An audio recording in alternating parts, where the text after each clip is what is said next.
দর্শক, শরীফ ওসমান হাদী হত্যার বিচারের দাবিতে শাহবাগে বিক্ষোভ করছে ইনকিলাব মঞ্চের নেতাকর্মীরা।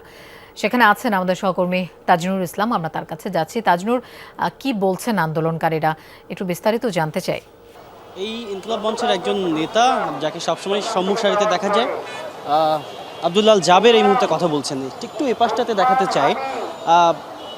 বিশেষ করে শাহবাগ তো অবরোধ করা হয়েছে আরও বেশ কিছু সময় আগে, প্রায় 2 ঘন্টা হতে যাচ্ছে, এবং এরই মধ্যে শাহবাগের যেটাকে তারা হাদি চত্বর বলছে সেই জায়গাটা এরই মধ্যে কানায় কানায় পূর্ণ হয়ে গেছে। এবং এখানে দেখতে পাচ্ছি যে আর রাজধানীর বিভিন্ন বিশ্ববিদ্যালয় থেকে শিক্ষার্থীরা অংশ নিয়েছেন।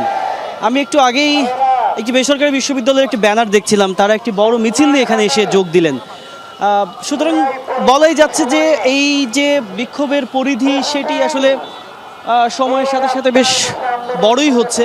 এবং আব্দুল্লাহ জাবের তিনি এই মুহূর্তে কথা বলছেন, এবং একটু পরপরই কেন্দ্রীয় নেতা যারা তারা ঠিক ওই যে মঞ্চটি রয়েছে সেই মঞ্চে দাঁড়িয়ে একটু পরপর কথা বলছেন। এবং তাদের মূল যে কথার জায়গাটি বা দাবির জায়গাটি সেটি হচ্ছে ওসমান হাদির মৃত্যুর এতদিন হয়ে গেল, তার উপর হামলা করার ঘটনার এতদিন হলো, এতদিনে আসলে মূল আসামিদের গ্রেফতারের ব্যাপারে সেই অর্থে কোনো রকমের কোনো অগ্রগতি হয়নি, এবং সেই ব্যাপারটা যেন খুব দ্রুততার সাথে নিশ্চিত করা হয় এবং কোনোভাবেই যেন এই ব্যাপারে কোনো গাফিলতি না করা হয়, সেই দাবির কথাটি বারবার করে তারা বলছেন কেন্দ্রীয় নেতা যারা তারা।